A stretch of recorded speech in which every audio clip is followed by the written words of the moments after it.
Nagsimula sa pagiging wrestler, sumabak sa mixed martial arts at ngayon ay rank 8th sa middleweight division ng Ultimate Fighting Championship o UFC.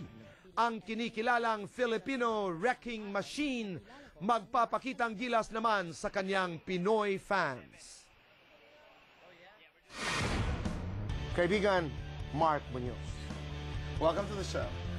Thank you for having me. First of all, thank you for making us proud. Maraming salamat, Mark. You make us proud. And it is not often in the studio that lahat na nga, marunong po magtagalog si Mark, na lahat ng mga cameraman ay pumipila para magpalitrato sa iyo.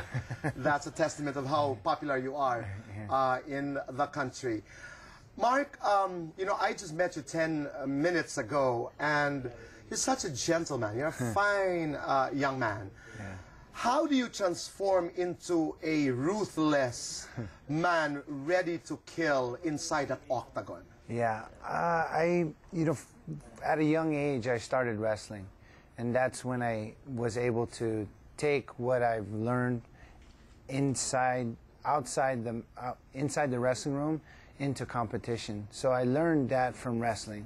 So you can be a nice, humble, genuine, gentleman outside competition, but when you go inside the cage, you have to let it out. You have to let the beast out, so to speak. Okay, each great fighter has a move. You know, what is yours? Ground and pound. Well, how does it go? I mean, come on, Mark, teach me.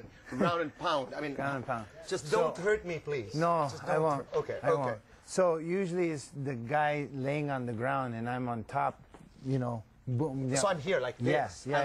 Yeah. So then I come and I go punch, boom. Yeah. And Okay. then boom, boom. Yeah. Boom. See, I'm fast. Yeah, you're fast. Okay, good. You're fast. Okay. How does one become a UFC fighter? You know, I never ever thought I would be a UFC fighter. Never thought I would be punching and kicking people in the face for a living. Never thought I would do that. But I wrestled, went to college, Oklahoma State, then coached there, then I accepted a job at UC Davis. I met a fighter named Uriah Faber. Uriah, the California kid. Okay, so that's how it happened. But as a kid, what did you want to be? I wanted to become I wanted to become an engineer because I was good in math. And then after that, I wanted to become a coach, a wrestling coach. Okay. So I studied to be a wrestling coach, got my master's in sports psychology, well, still studying to get my master's. I needed to get my thesis. But I was going to be a coach, and then Uriah came along. He said, you need to fight. I said, no, I have a wife, 4 kids, teaching, coaching, getting my master's. I can't do that. He stayed on me, and he got me to do it. You know, the thing is, sometimes you don't know what's going to happen in life. You just have to be ready for, you know, whatever is presented to you. That's right. Okay, and you are Filipino. Nanay is from Santa Ana, Batangas. Tatay is from Bicol. Yeah, and then he moved to Pasay City. He moved to Pasay City. So how many times have you been here in the Philippines? Twice lang. Twice lang. Pangalawang beses ito. Yep. Pangalawa ito. Yeah. Okay.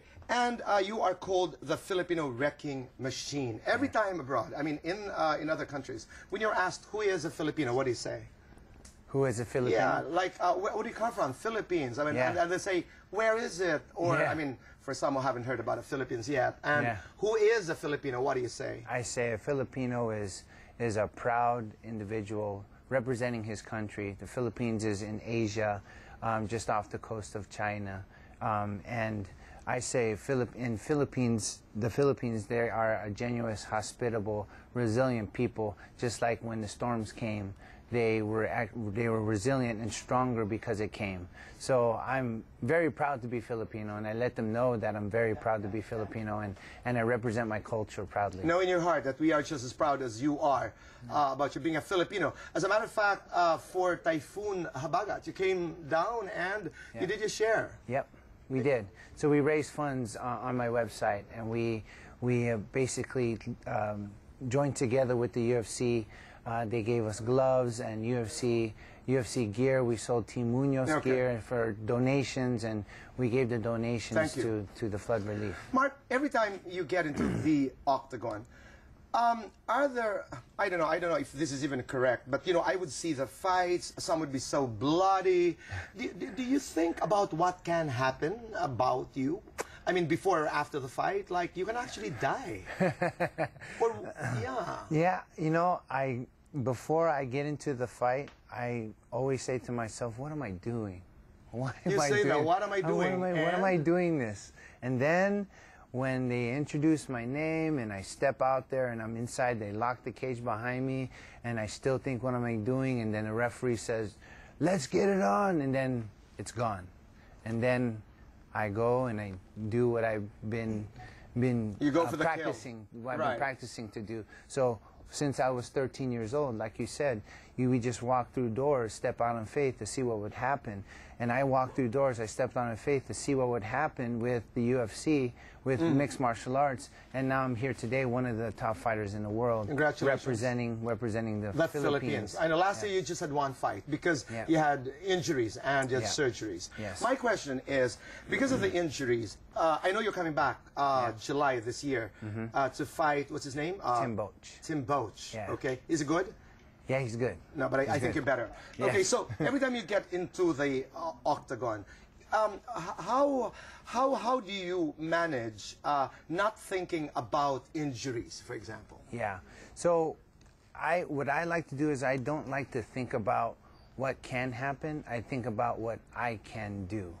So when I step out there, I'm always thinking about not thinking, but letting my body take control, because I let my training take control. And I'm going to get you. Yeah, I'm gonna whatever it takes for me, and I have my game plan, which usually is take the guy down and ground and pound, what I like to do. You spend a lot of time, you know, researching and studying the guy you're fighting. Yes. Like a lot of people were saying, had you won in that bout against Weidman, you could have gotten the chance to fight the #1 fighter, Anderson Silva. Yeah. I mean, now when you look back, what are you thinking?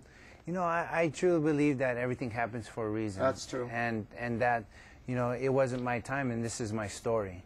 And so just like when the Philippines was hit by the typhoons, storms will come, storms will hit, but it's what you do with that adversity that's going to make you stronger. So I'm Filipino, I'm proud to be it, I'm a resilient person just like the Filipino people, and I'm going to be stronger because of it. So it just wasn't my time. You know, that was the time where I was going to fight for a world title, but hey, it's not my time. Mark, would we see you fight in this country? In 2014, they said that the UFC would come here to the Philippines. And you are going to fight? And I will be here. Wow, in your hometown. Yeah. That Yes. would be most exciting. And Yes. But right now, let's talk about why you're here. You have a media tour. Talk about it. So I'm here just promoting the UFC and just here educating people about the mixed martial arts. Yes. Clinics, helping young kids, also fighters, in the realm of wrestling as well, and mixed martial arts. So I'm going to do seminars, and I have an open workout at the Mall of Asia on Sunday at 3 o'clock. So how do you call that? As an open workout. Workout, which means I'll be working out, and people can come watch and watch me work out. Okay, Yeah. and that's going to happen Sunday at the Mall of Asia. Yeah. Okay, I mean, come here, Mark. When you said open workout, you just do your moves. Yes. You just do your Yeah. moves. I mean, teach me Yeah. some. I mean, just. So this would be a jab. You would cover your face. Yes. See your I reach cover out my there. face with this. Yes, and then you would jab here. Here? Yep. And then you would bring your hand back and you throw across here. Okay. Yep. And then if you want to shoot, you would change your level, bend your knees, and then you look for a double leg shot. And you would come in and you would. This one I like. Yeah. Okay. Yeah. All right. Okay. That one is Yeah. So it starts Yeah. with this. I cover that. Yep. And then I go. And then cover your face cover here. my face Yeah. here. And then you I come in. bend. Yep. And then I do this one. I love that. That's really nice. Okay. Thank you, Mark. So, guys, si Mark po ay nasa Mall of Asia sa linggo. You know what time this is? 3 o'clock. 3 o'clock in the afternoon, kung nais pong mapanood siya sa open workout. At marami mga clinics at marami pang mga public workouts ang ating mapapanood. And hopefully, 2014, we see you in this country. Fight. Yes. We will be rooting, we'll be shouting. Mark Muñoz, Mark Muñoz. Maraming salamat. But before we end this interview, just two very quick questions. Love is my wife. She's very sacrificial when it comes to my career and everything that she has done for me. She just exemplifies love. She's patient, she's kind, she's gentle, she's hospitable. She sacrificed a lot for me, so love is my wife. Wonderful. What should women know about Mark Muñoz? That I have a wife. And that I have, Okay. that I have 4 kids. No, it's okay. That Women says should, it all. Yeah. That says it all. Maraming salamat, Mark. Thank you. Maraming Welcome home. salamat. Maraming salamat. I'm looking forward to talking to you again. Thank you. Salamat. Mark Muñoz, ikaw na. No, Tito Boy, ikaw na. Thank you.